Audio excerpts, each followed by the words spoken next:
Today's topic is periodic properties. Now, what is periodicity? The reoccurrence of similar properties of elements after certain regular interval when they are arranged in increasing order of their atomic numbers.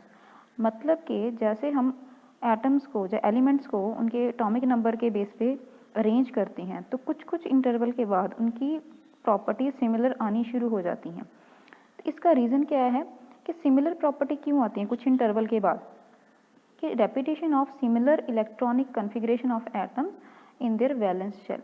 जैसे ही valence shell की electronic configuration same आएगी वैसे वैसे उनकी जो properties हैं, ज़्यादातर केमिकल प्रॉपर्टीज़ होती हैं, कुछ हद तक फिजिकल, ज़्यादातर जो केमिकल प्रॉपर्टीज़ हैं वो सिमिलर आनी शुरू हो जाती हैं कुछ इंटरवल के बाद। ठीक है जी। तो किस शेल की होनी चाहिए? वो वैलेंस शेल की। आउटर मोस्ट शेल है जो रिस्पॉन्सिबल होता है ज़्यादातर केमिकल रिएक्शंस के लिए। तो वैलेंस शेल की कन्फिग्रेशन सेम आती है, उसकी वजह से हमारे पास जो है उनकी केमिकल प्रॉपर्टीज सिमिलर आनी शुरू हो जाती हैं। जैसे कि अगर हम बात करें एस ब्लॉक एलिमेंट की, जैसे कि प्रोडिक प्रॉपर्टी जो है प्रोडिसिटी की वजह से प्रोडिक प्रॉपर्टीज़ होती हैं, उसी की प्रोडिसिटी की वजह से ही हमने अलग अलग एस ब्लॉक पी ब्लॉक ऐसे ग्रुपिंग की है प्रोडिक टेबल में। तो जैसे कि हम एस ब्लॉक की बात करें, lithium, sodium, potassium, rubidium, caesium, francium, अगर इनकी बात करें तो इनका वैलेंस शेल देखिए, इसमें सब में जो वैलेंस शेल है उसकी इलेक्ट्रॉनिक कन्फिग्रेशन क्या है? NS1। जैसे लिथियम है उसका एटॉमिक नंबर 3 है तो उसकी आ जाएगी 2s1, सोडियम में आ जाएगी 3s1, पोटाशियम में आ जाती है 4s1 एंड रुबीडियम में आ जाती है 5s1, सीजियम आती है 6s1। तो क्या है जो वैलेंस इलेक्ट्रॉन है इसका 2s, 3s, 4s, 5s, तो इसकी कन्फिग्रेशन सेम है। हमारी पहली जो पीरियोडिक प्रॉपर्टी है that is atomic radius. Atomic radius क्या है? अगर सिंपल बात करें तो एक एटम का जो रेडियस होता है दैट इज़ एटॉमिक रेडियस। और अगर हम डिफाइन करते हैं it is the distance from centre of nucleus to the outermost shell of electron. जो सेंटर से लेके, अगर कोई एटम है उसके जो शेल्स हैं 1s, 2s, 2p, तो सेंटर से लेके इसके जो आउटर मोस्ट शेल है उस तक का जो रेडियस होता है that is atomic radius. This one is the atomic radius. लेकिन अगर हम बात करें कि आउटर मोस्ट शेल कभी भी फिक्स नहीं है। अगर मैं बात करूं सोडियम की, सोडियम का एटॉमिक नंबर होता है 11, तो कॉन्फ़िगरेशन क्या आ जाएगी उसकी? 1s2,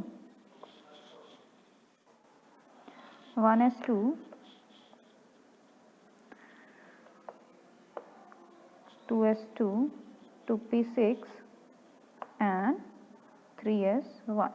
तो इसका valence electron, outer most electron कौन सा है? इसका 3s है। तो अगर हम बात करें इसमें आ जाएगा जैसे 1s, 2s, 2p, एक और अलग से बाहर 3s। चलो, तो हम अगर सोडियम के रेडियस की बात करें तो यहाँ से लेके यहाँ तक सोडियम का रेडियस होगा। ठीक है।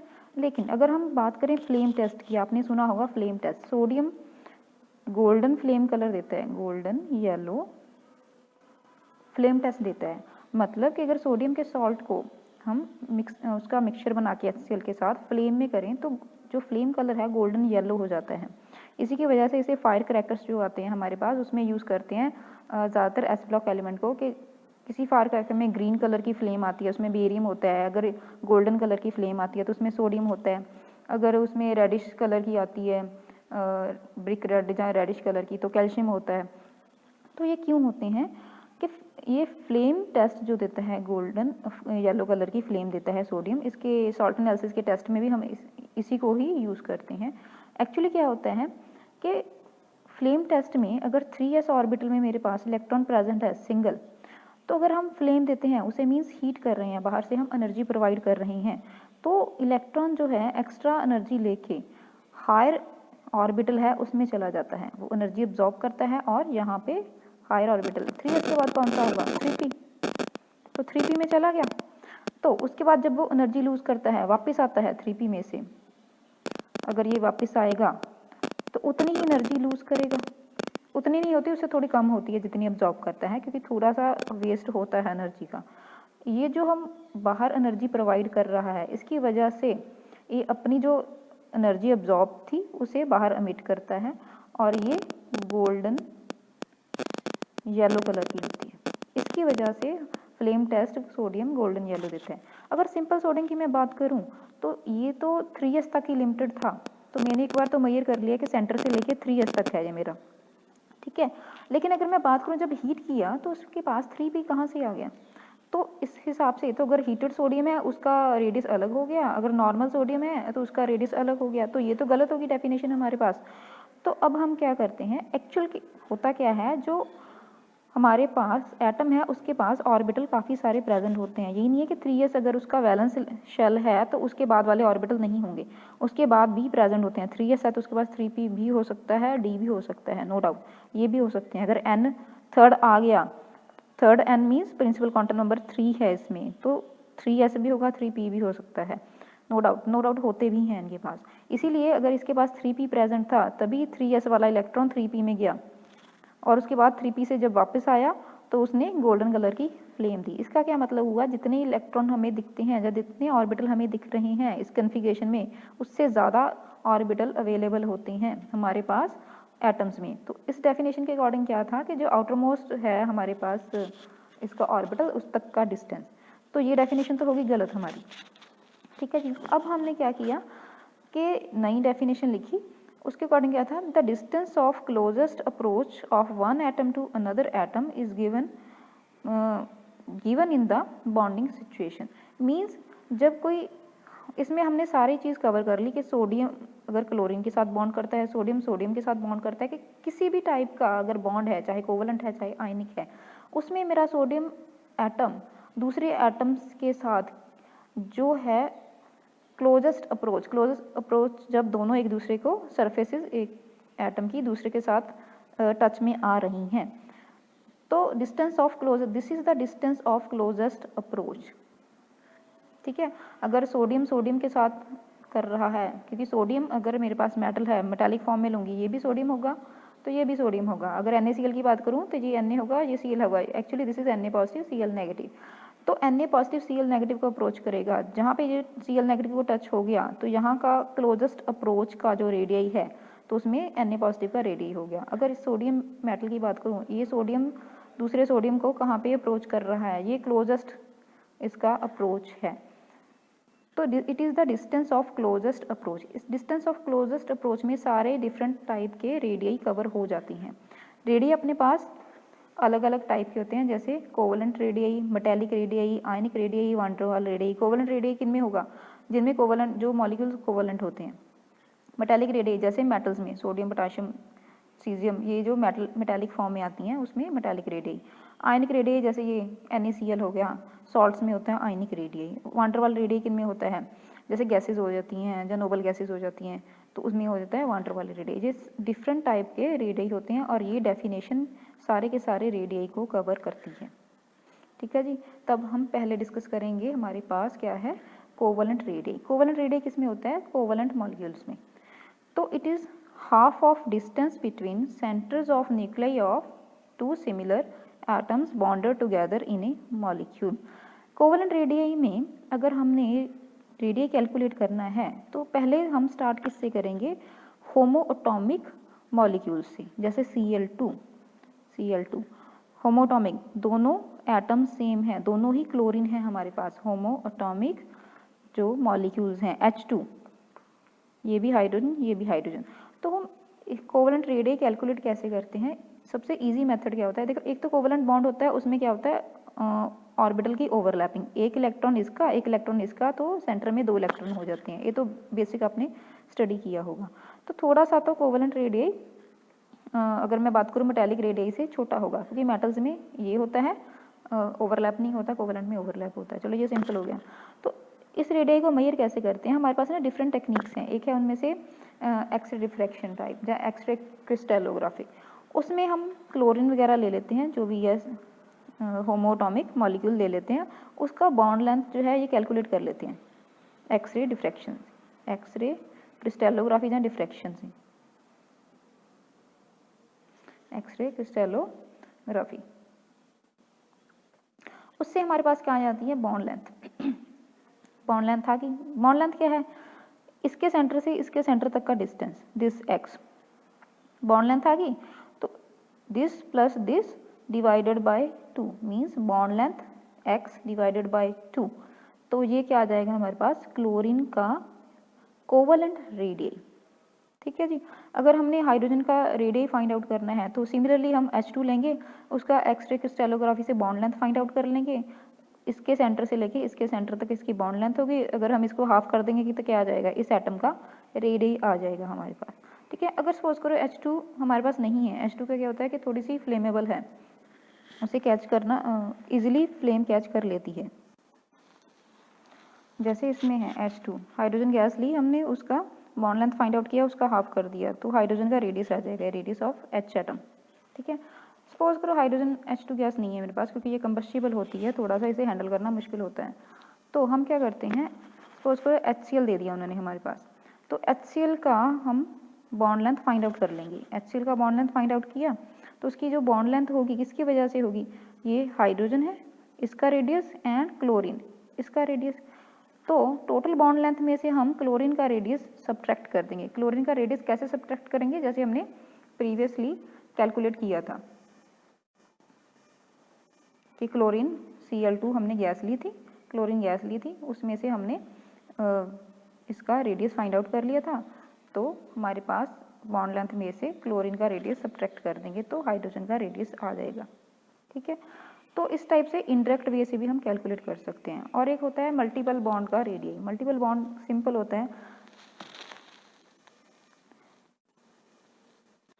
मल्टीपल बॉन्ड का रेडियई हम हाइब्रिडाइजेशन के थ्रू भी देख सकते हैं या सिंपल बॉन्ड के थ्रू भी देख सकते हैं। जैसे कार्बन कार्बन है, हम अल्केन्स की बात करें तो कार्बन कार्बन सिंगल बॉन्ड है, हर एक कार्बन की हाइब्रिडाइजेशन sp3 है, sp3 हाइब्रिडाइजेशन है, तो इसकी बॉन्ड लेंथ सबसे ज़्यादा है।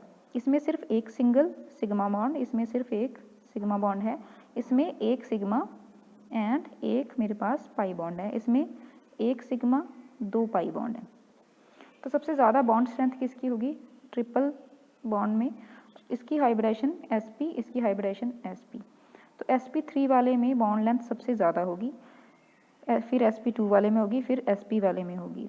तो इसका अगर हाफ करेंगे हमारे पास, तो कार्बन का अल्केन्स में रेडियई आएगा 0.77 एंगस्ट्रॉम, ये कैलकुलेट किया गया है। अगर अल्कीन की बात करें उसमें रेडियस आ जाता है इसका 0.66 एंगस्ट्रॉम, अगर अल्काइन की बात करें तो 0.60 एंगस्ट्रॉम। तो देखो है तो कार्बन ही, इसकी बॉन्डेड स्टेट में रेडियई चेंज हो जा रहा है, क्योंकि अगर आप देखोगे बॉन्ड डिस्टेंस डिक्रीज हो रही है। मैंने शो भी ऐसे किया है, ये बॉन्ड सबसे लंबा दिखाया है, ये छोटा, फिर और भी छोटा। तो जैसे ही बॉन्ड लेंथ चेंज हो रही है वैसे ही हमारा रेडियस कार्बन का चेंज हो रहा है। रेडियस, कोवलेंट रेडियस उसकी बॉन्डेड स्टेट पे भी मैटर करता है, उस बॉन्डेड स्टेट पे भी डिपेंड करता है। उसके बाद है हमारा मेटालिक रेडियई। मेटालिक रेडियई किसमें होता है, हमारी जो प्योर मेटल होती हैं, सोडियम, पोटाशियम, कैल्शियम, इनमें होता है मेटालिक रेडियई। तो ये कैसे कैलकुलेट करते हैं, मेटल लेते हैं, जैसे उसमें क्या होगा, सोडियम की बात करें, अगर सोडियम का एक फॉइल लिया हमने या उसका एक क्रिस्टल टाइप लिया, तो एक सोडियम एटम, फिर दूसरा सोडियम एलिमेंट हो गया हमारे पास, ये तीसरा एटम, चौथा एटम, ये सारे क्या हैं, सोडियम प्रेजेंट हैं। तो एक्सरे की हेल्प से हम ये इंटरन्यूक्लियर डिस्टेंस फाइंड आउट, यहाँ पे बॉन्ड लेंथ नहीं बोलेंगे क्योंकि ये प्रॉपर बॉन्ड नहीं है तो मेटालिक बॉन्ड, लेकिन कोवलेंट बॉन्ड टाइप नहीं है।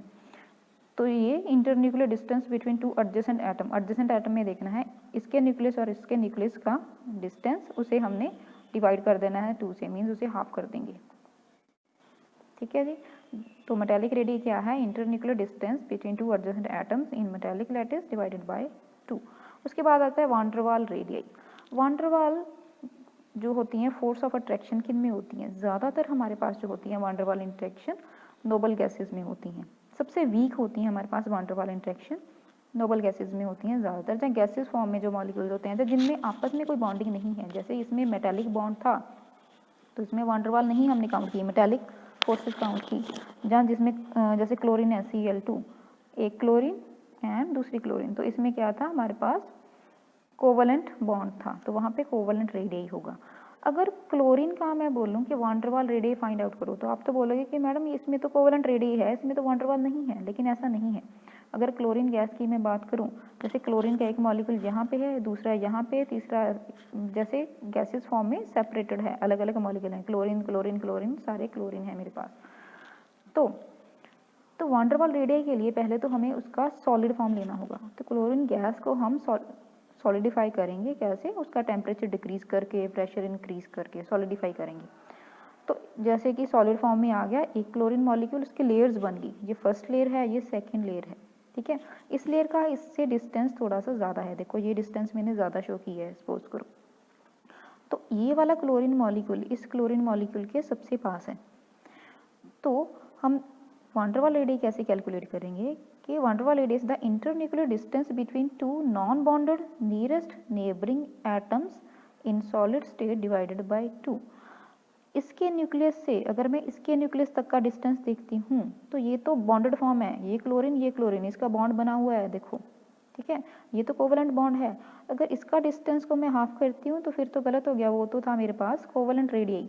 अगर ये दो क्लोरीन मॉलिक्यूल्स हैं, ये नॉन बॉन्डेड हैं, ये अपना अलग से है, ये अलग से पड़ा है, देखो कोई बॉन्ड नहीं है, तो इसके सेंटर से लेके इसके सेंटर तक का डिस्टेंस, इन्होंने बोला है ना कि नॉन बॉन्डेड, इसके सेंटर से इसके सेंटर तक का डिस्टेंस, उससे मैं डिवाइड कर देती हूँ 2 के साथ, तो मेरे पास क्या आ जाएगा, वान डेर वाल रेडियई।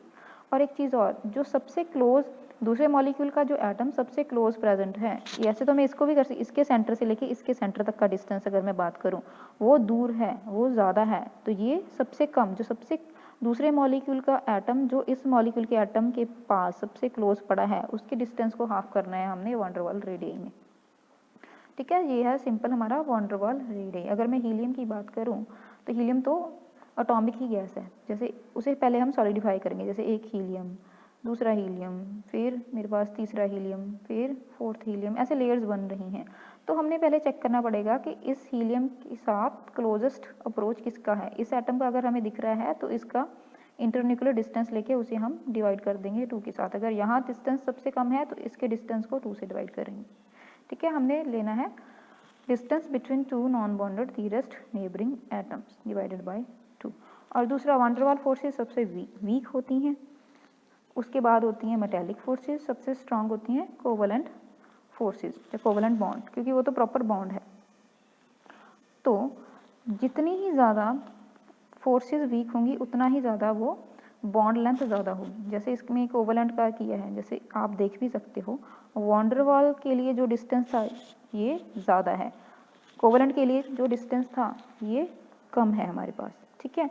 तो कोवलेंट रेडियई उतना ही कम आएगा। तो जितनी स्ट्रॉन्गर फोर्स ऑफ अट्रैक्शन होगी, जो जितना स्ट्रॉन्गर बॉन्ड होगा उतना ही रेडियई वो कम आएगा, इसलिए वान डेर वाल रेडियई सबसे ज़्यादा होता है, मेटालिक रेडियई कम होता है, सबसे कम होता है हमारे पास कोवलेंट रेडियई। तो ये था हमारे पास एटॉमिक रेडियई। उसके बाद आता है variation of atomic radii along the period and along the group. Along the period अगर हम बात करें, अगर left to right periodic table में अगर हम लेफ़्ट टू राइट मूव करते हैं तो साइज़ डिक्रीज़ होता है। क्यों डिक्रीज़ होता है? क्योंकि हमारे पास अगर लेफ़्ट टू राइट मूव करते हैं, सपोज करो लिथियम से लेकर फ्लोरीन तक मूव करते हैं, तो इनमें सब में क्या है कि शेल नया ऐड नहीं होता, ठीक है। अगर डाउन द ग्रुप हम मूव करते हैं तो ये रेडियस इंक्रीज़ होता है क्योंकि नया शेल ऐड हो जाता है। अगर हम अलोंग द पीरियड बात करें तो लिथियम की कॉन्फ़िगरेशन क्या है, 1s2 2s1, बेरिलियम की 1s2 2s2, बोरॉन की 1s2 2s2 2p1, इसमें क्या आ जाएगा 1s2 2s2 2p2, 1s2 2s2 2p3, इसमें 1s2 2s2 2p4, फ्लोरीन में 1s2 2s2 2p5, ठीक है। सेकंड शेल ही रहा सब में, थर्ड तो नहीं आया किसी में, सब में सेकंड शेल है। तो शेल में ही इलेक्ट्रॉन ऐड हो रहे हैं, सेकंड शेल में इलेक्ट्रॉन एडिशन हो ही जा रही है, और साथ साथ क्या है, जैसे सेकंड शेल ही आ रहा है। अगर हम बात करें कार्बन की, उसमें p में थे 2, 1s में 2, 2s में भी 2 और 2p में भी 2, तो यहाँ पे कितने प्रोटॉन थे, पहले थे 6 प्रोटॉन, ठीक है जी। तो 6 प्रोटॉन इन 6 इलेक्ट्रॉन को अपनी तरफ अट्रैक्ट करेंगे। उसके बाद नाइट्रोजन में कितने हो गए, 7 प्रोटॉन, तो यहाँ पे इलेक्ट्रॉन भी ऐड हो गया। तो जैसे ही न्यूक्लियर चार्ज ऐड हो रहा है वैसे वैसे इलेक्ट्रॉन भी ऐड हो रही हैं, लेकिन इलेक्ट्रॉन किस में ऐड हो रहे हैं, सेम ही शेल में ऐड हो रहे हैं। ऐसा नहीं है कि बाहर को जाके एक इलेक्ट्रॉन ऐड हो गया, नहीं, वैसा नहीं है। तो डिस्टेंस उतना ही है 2p का, इसके सेंटर से डिस्टेंस उतना ही है, लेकिन यहाँ पे 7 प्रोटॉन उस 2p को अट्रैक्ट कर रही हैं। सिमिलरली ऑक्सीजन की बात करूँ तो यहाँ पे 4 इलेक्ट्रॉन होंगे, यहाँ पे 8 प्रोटॉन होंगे, तो इस 2p को 8 प्रोटॉन अपनी तरफ अट्रैक्ट करेंगे। ठीक है। अगर ओवरऑल मैं बात करूँ, जेड इफेक्टिव की बात ना करूँ, सिंपल न्यूक्लियर चार्ज की बात करूँ। सिमिलरली फ्लोरीन में कितने होंगे, 9 प्रोटॉन होंगे और यहाँ पे 5 इलेक्ट्रॉन होंगे। तो इस 2p के लिए जैसे जैसे लेफ़्ट टू राइट मूव कर रहे हैं, इस 2p के लिए हमारे पास न्यूक्लियस का फोर्स ऑफ अट्रैक्शन इंक्रीज हो रहा है, तो वैसे वैसे साइज डिक्रीज होएगा। जैसे जैसे इलेक्ट्रॉन ऐड हो रहे हैं वैसे वैसे प्रोटॉन भी ऐड हो रहे हैं, तो उसकी वजह से फोर्स ऑफ अट्रैक्शन इंक्रीज हो रहा है मेरा। तो अगर हम जेड इफेक्टिव को ले लें तो जेड इफेक्टिव कैलकुलेट करें, जैसे लेफ्ट और राइट, जेड इफेक्टिव के लिए अलग से वीडियो बनाई है, आप चेक कर सकते हो स्लेटर रूल वाली, कैसे कैलकुलेट करते हैं। तो अगर हमने यहाँ पे वैल्यू लिख दी जेड इफेक्टिव के लिए, लिथियम के लिए इफेक्टिव न्यूक्लियर चार्ज 1.3 है। अगर लेफ्ट टू राइट मूव कर रहे हैं तो कंटिन्यूसली इफेक्टिव न्यूक्लियर चार्ज हमारे पास इंक्रीज हो रहा है, means force of attraction of this nucleus on these 2p electron, देखो जैसे जैसे मूव कर रहे हैं लेफ़्ट टू राइट वैसे वैसे काफ़ी हद तक इंक्रीज हो गया। फ्लोरीन के न्यूक्लियस लिथियम के न्यूक्लियस से 5 टाइम्स ज़्यादा 2p को अट्रैक्ट करता है, तो इसी वजह से लेफ़्ट टू राइट मूव करते करते हमारे पास साइज डिक्रीज होता है। अगर अलोंग द ग्रुप बात करें, मीन्स डाउन द ग्रुप बात करें, जैसे lithium, sodium, potassium, rubidium, caesium, ये है हमारे पास। तो इसमें क्या है, लिथियम में आउटर मोस्ट बैलेंस शेल क्या था, 2s1, इसमें था 3s1। तो वैसे जैसे ही नो डाउट न्यूक्लियर चार्ज भी इंक्रीज होगा, इसमें कितने प्रोटॉन हैं, 3, इसमें हो जाएंगे 11, ठीक है, इसमें 19। लेकिन अगर हमारे पास न्यूक्लियर चार्ज इंक्रीज हो रहा है तो इलेक्ट्रॉन सेम शेल में नहीं ऐड हो रहे हैं, पूरा का पूरा एक शेल भी नया ऐड हो रहा है। इसमें 2s था, इसमें 3s है, इसमें 4s होगा, इसमें 5s होगा, इसमें 6s होगा। तो इसमें न्यूक्लियस का जो हमारे पास चार्ज इंक्रीज हो रहा है, लेकिन साथ ही साथ साइज इंक्रीज हो रहा है। तो इसमें साइज वाला फंडा जो है ओवरकम कर लेते हैं जेड इफेक्टिव। तो अगर हम इसमें जेड इफेक्टिव ओवरऑल कैलकुलेट भी करें स्लेटर रूल के अकॉर्डिंग, तो जैसे जैसे मूव करेंगे down the group effective nuclear charge decrease होगा, ठीक है। No doubt nuclear charge increase होगा, इफेक्टिव न्यूक्लियर चार्ज डिक्रीज होगा, क्योंकि साइज ओवरकम कर लेता है न्यूक्लियर चार्ज को। कुछ एक्सेप्शन है पी ब्लॉक में, एस ब्लॉक में तो रेगुलर इंक्रीज है डाउन द ग्रुप। कुछ एक्सेप्शन है हमारे पास पी ब्लॉक में। पी ब्लॉक में क्या होता है हमारे पास, जैसे बोरोन फैमिली ले लें, boron, aluminium, gallium, indium, thallium. Boron का एटॉमिक नंबर 5, एल्यूमिनियम का 13, गैलियम का 31, फिर 49, 81। Similarly carbon, silicon, germanium, tin, lead, तो इसका 6, 14, 32, 50, 82, ठीक है जी, ये हो गया सिंपल। अगर बोरन से एल्यूमिनियम को मूव करते हैं, साइज होता है हमारे पास इंक्रीज। उसके बाद एल्यूमिनियम से गैलियम को मूव करते हैं, तो यहाँ पे साइज जैसे इसमें इंक्रीज हुआ था इसमें डिक्रीज होता है। ये है एक्सेप्शन, पी ब्लॉक में हम एक्सेप्शंस आती हैं। एक्चुअली एक्सपेरिमेंटली ये चीज़ फाइंड आउट की गई है। होता क्या है, जैसे एल्यूमिनियम से गैलियम को फिल करते हैं, 13 से लेके अगर 31 तक आप फिल करके देखो तो एक डी ऑर्बिटल की फिलिंग होगी, इसमें डी ऑर्बिटल की फिलिंग होगी। डी इलेक्ट्रॉन का स्क्रीनिंग इफेक्ट बहुत पुअर है। अगर सेंटर में डी आ गया उसके बाद फिर से S, 3d, 4s, 4p, suppose करो इस टाइप से फिलिंग, क्योंकि पी ऑर्बिटल है, पी ब्लॉक है, तो इसमें गैलियम में 4p तक फिलिंग होगी। तो ये जो डी है हमारे पास, ये 4s 4p को स्क्रीन नहीं करता। तो इनके लिए 4s 4p के लिए इफेक्टिव न्यूक्लियर चार्ज मीन्स ये न्यूक्लियस सेंटर वाला, क्योंकि ये प्रॉपर स्क्रीन नहीं कर रहा, तो ये 4s 4p ज़्यादा अट्रैक्ट हो जाएंगे न्यूक्लियस की तरफ और वो श्रिंक हो जाएंगे, ठीक है, मीन्स साइज डिक्रीज हो जाएगा। अगर बोरन से एल्यूमिनियम को फिल करते हैं कोई डी इलेक्ट्रॉन नहीं आता, क्योंकि 5 है, 1s2, 2s2, 2p1, और इसमें क्या है 13 तक फिल करके देखो तुम्हारे पास 3p तक की फिलिंग होगी, 3d नहीं आएगा। गैलियम फिल करते हैं उसमें 3d आता है, फिर 4s, फिर 4p आता है। सिमिलरली अगर गैलियम से इंडियम मूव करते हैं तो एक बार तो डी आ ही गया, इसमें भी डी की ही फिलिंग होती है, तो साइज होगा इसका इंक्रीज। अगर इंडियम से थैलियम मूव करते हैं, साइज इंक्रीज होना चाहिए था, लेकिन अप्रॉक्सीमेटली इक्वल होता है, इवन के कुछ के वैल्यूज, कुछ के एंगस्ट्रॉम कम होता है थैलियम। अगेन सेम रीज़न, अगर इंडियम से थैलियम मूव करते हैं तो वहाँ पे एफ की फिलिंग होती है, डी की फिलिंग यहाँ पे होगी, 3d से स्टार्ट करते हैं, एफ 4f यहाँ से आएगा। अगर थैलियम को फिल करते हैं 81, आप फिल करके देख सकते हो, तो वहाँ पे 4f की फिलिंग होगी। तो थैलियम का साइज इंक्रीज होना था, थोड़ा सा श्रिंक हो जाता है, अप्रॉक्सीमेटली इंडियम से थोड़ा सा कम होता है, कुछ एंगस्ट्रॉम कम होता है। क्यों? क्योंकि 4f का स्क्रीनिंग इफेक्ट 3d से, डी इलेक्ट्रॉन से भी पुअर होता है। 4F, उसके बाद D, फिर S, फिर P, ऐसे फिलिंग होगी। तो आउटर मोस्ट जो हमारे पास शेल्स हैं वो न्यूक्लियर चार्ज बहुत ज़्यादा फील करते हैं और भी श्रिंक हो जाते हैं, जितना नहीं होना चाहिए था। सिमिलरली कार्बन से सिलिकॉन मूव करेंगे, साइज़ इंक्रीज़ होगा क्योंकि यहाँ पे P की फिलिंग होगी। इसके बाद साइज़ डिक्रीज़ होना था, अप्रॉक्सीमेटली सेम ही रह जाता है। क्यों? इसमें D इलेक्ट्रॉन आते हैं। उसके बाद फिर साइज़ इंक्रीज़ होगा क्योंकि D की एक बार फिलिंग होगी, अगेन इसमें भी D की ही फिलिंग होगी। इसके बाद साइज़ फिर सेम हो जाता है जब टिन से थोड़ा सा छोटा होता है। क्यों? क्योंकि इसमें F की फिलिंग आ जाती है, यहाँ पे D आ जाते हैं, यहाँ पे F इलेक्ट्रॉन इन्वॉल्व होते हैं। इसकी वजह से एक्सेप्शंस हैं, P ब्लॉक में है, S ब्लॉक में नहीं है। तो ये था हमारे पास पैटर्न। किस पैटर्न में हमारे पास एटॉमिक रेडियस इंक्रीज या डिक्रीज होते हैं अगर हम अलॉन्ग द पीरियड मूव करते हैं and along the group move करते हैं।